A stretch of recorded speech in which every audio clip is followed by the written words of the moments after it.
समुद्र को बड़ा घमंड था क्या कि मैं पूरी दुनिया को डुबा सकता हूं, लेकिन समुद्र का भी घमंड तब पानी पानी फिर गया जब एक तेल की बूंद आई और वह पानी पर तैर करके चली गई तो समुद्र का घमंड भी चकनाचूर हो गया।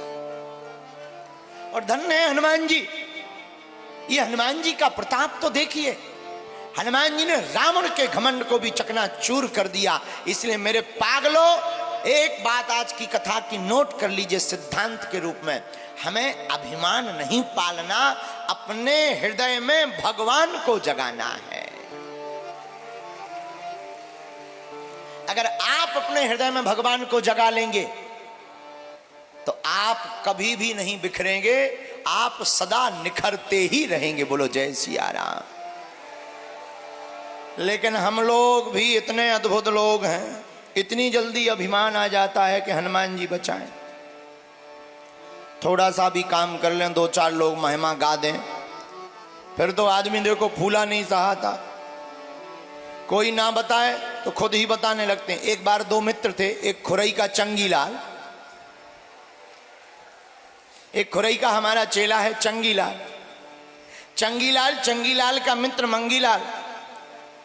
तो चंगीलाल ससुराल जाने लगा, मंगीलाल से बोला क्या तुम चलोगे? मंगीलाल बोला हम चलेंगे तो पर कपड़े नहीं पहने। चंगीलाल बोला, मित्र बोला कोई बात नहीं आप हमारे ले लो, हम में तुम में क्या अंतर है। दोनों ससुराल गए।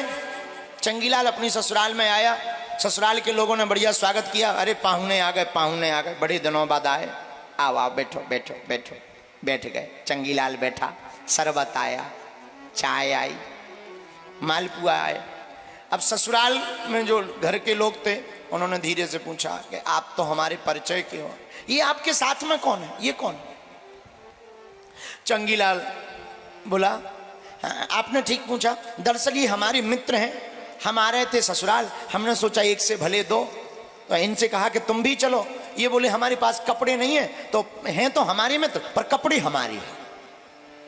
मित्र को बड़ा बुरा लगा, बताओ एक तो ले आए, ऊपर से बेइज्जती करा रहे। मित्र अकेले में ले गया, बोले देखो भाई अब तो हम तो जा रहे हैं, हमारा तो दिमाग खराब है। क्या हुआ भाई? उन्होंने हमारे बारे में पूछा था कि कपड़ों के बारे में, हमारे बारे में पूछा था, हमारे बारे में बताते, कपड़ों के बारे में क्या बताना, शर्म नहीं आती? चंगीलाल बोला अच्छा लो अब नहीं बताएंगे, अब क्षमा करो, अब नहीं बताएंगे। पड़ोस में बैठने गए, ससुराल में ही। शाम को जब पड़ोस में बैठने गए तो पड़ोसियों ने पूछा आप तो आ गए, बहुत दिन बाद आए, बहुत अच्छा लगा, भोजन पानी हो गया कि नहीं? चंगीलाल ने कहा हो गया। अच्छा ये आपके साथ में कौन है? ये पहली बार हमने देखे। तो मंगीलाल की तरफ इशारा करके चंगीलाल ने परिचय बताया, ये हमारे गांव के हैं, बहुत अच्छे हैं, लंगोटिया यार हैं, हमारे घनिष्ठ मित्र हैं। हम ससुराल आ रहे थे, हमने सोचा चलो एक से भले दो, इनसे कहा तुम भी चलो, और ये जो कपड़े हैं ये कपड़े इन्हीं के हैं। अब मित्र का और दिमाग खराब। मित्र कोने में ले जाके कान पकड़ के बोला एक बात बताओ, कपड़ों की बात ही क्यों करनी? उन्होंने कपड़ों के बारे में पूछा कि हमारे बारे में पूछ रहे, तुम कपड़ों के बारे में बता रहे। बोले अब नाराज मत, अब नहीं बोले, अब चुप हो गया। तीसरी जगह गया ससुराल में ही, वहां भी परिचय पूछा आपके साथ कौन है, तो वही परिचय दिया, बहुत अच्छे हैं, गांव के हैं, हमारे बचपन के मित्र हैं, साथ में खेले पड़े बड़े, हम ससुराल आ रहे थे, हमने सोचा एक से भले दो, ये भी हमारे साथ चले आए, लेकिन हम और सब बताएंगे, कपड़ों के बारे में नहीं बताएंगे। बताओ, ऐसे लोग हैं, एक काम कर लेते हैं तो बार बार बताते हैं ताकि दुनिया जाने कि हमने ऐसा कर लिया। यही हमारा तुम्हारा स्वभाव है, हम दुनिया को जताना और बताना चाहते, पर धन्य है वीर बजरंगबली, वो बताना नहीं, वो तो प्रभु श्री राम का काज करना चाहते हैं।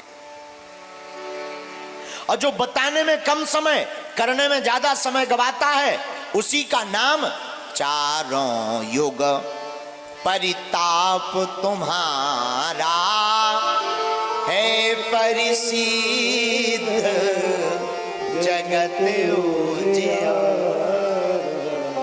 चारों युग परिताप तुम्हारा है परिसिद्ध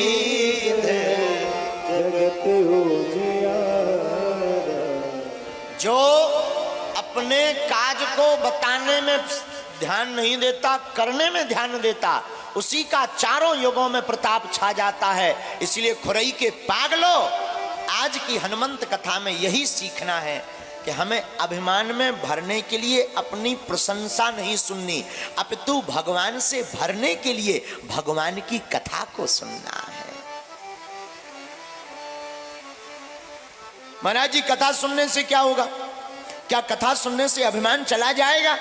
अरे तुम अभिमान की बात करते हो, कथा सुनने से पाप भग जाते हैं, जाप से पाप भग जाते हैं, कथा सुनने से अभिमान भी भाग जाएगा और भगवान की भक्ति हृदय में भर जाएगी। अच्छा, ऐसा आज तक हुआ? हाँ हुआ। कब हुआ? अनेक बार हुआ है। कई नास्तिकों ने भगवान की कथा को श्रवण करके परमात्मा के चरणों में प्रीति लगाई। जिन्होंने कभी भगवान का भजन नहीं किया वो भी भगवान के भक्त हो जाते। महाराज, ऐसा कैसे संभव है?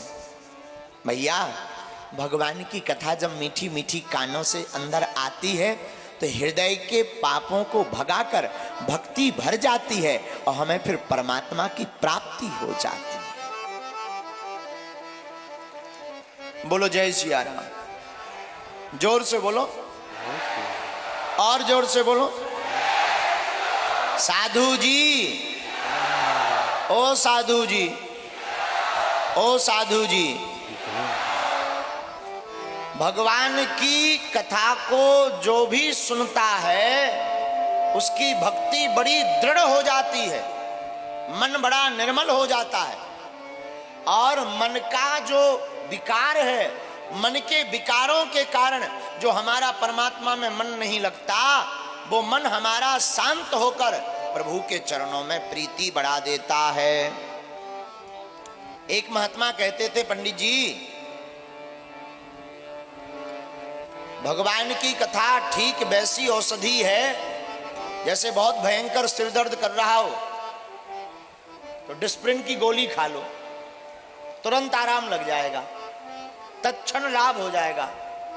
उसी प्रकार जैसे भूतों को भगाने के लिए हनुमान जी का नाम ले लो, सोई चमीटा की मार लगने लगती। ठीक उसी प्रकार मन में गंदे विचार ज्यादा आ रहे हो, मन अस्थिर रहता हो, पूजा में मन ना लगता हो, भगवान के भजन गाने में मन ना लगता हो, सोई परमात्मा का नाम जप करना, भगवान की कथा सुनना प्रारंभ कर देना माई बाप, तत्क्षण आपका मन प्रभु के चरणों में लगने लगेगा।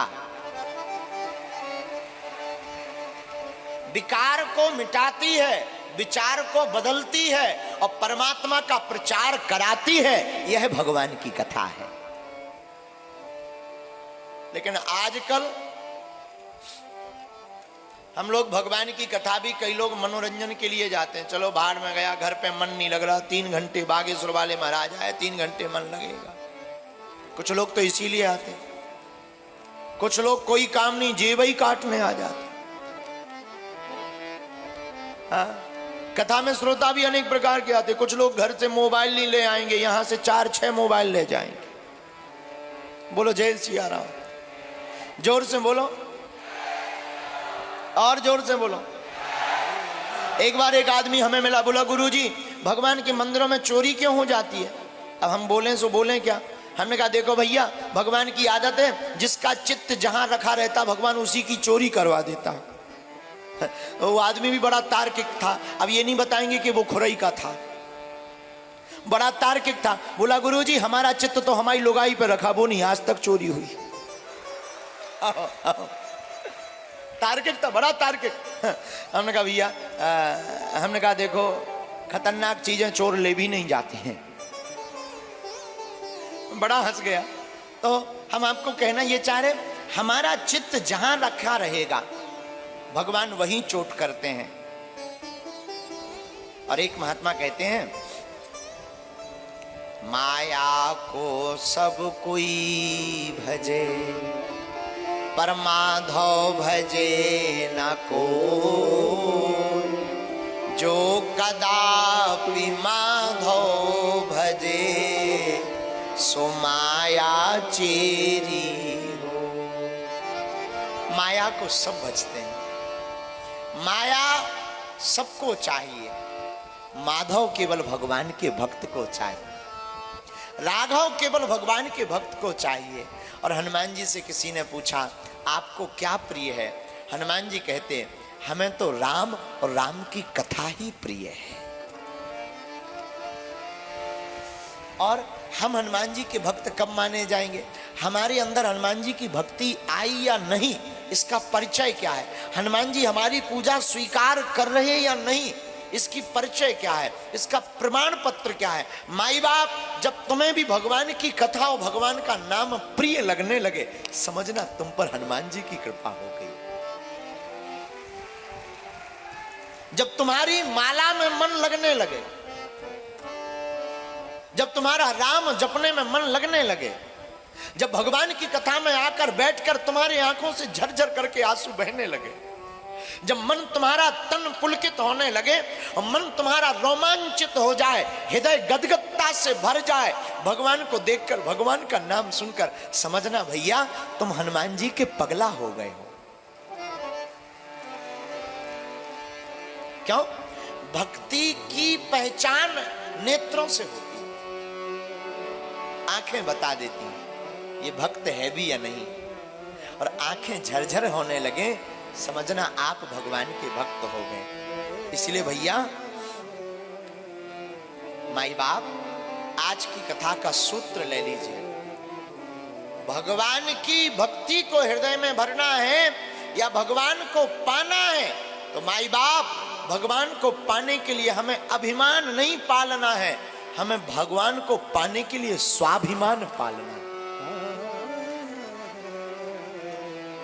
स्वाभिमान को जगाना है। क्यों? जिसे मैं की हवा लगी उसे ना कभी दुआ लगी ना दवा लगी। जिसे अहम की हवा लग जाती है उसे फिर ना दुआ लगती है ना दवा लगती है। महाराज जी अब तक हमसे अभिमान हो गया, अब ना होवे तो क्या करें? हनुमान जी के चरणों को पकड़ लो, रोज हनुमान चालीसा का पाठ करो।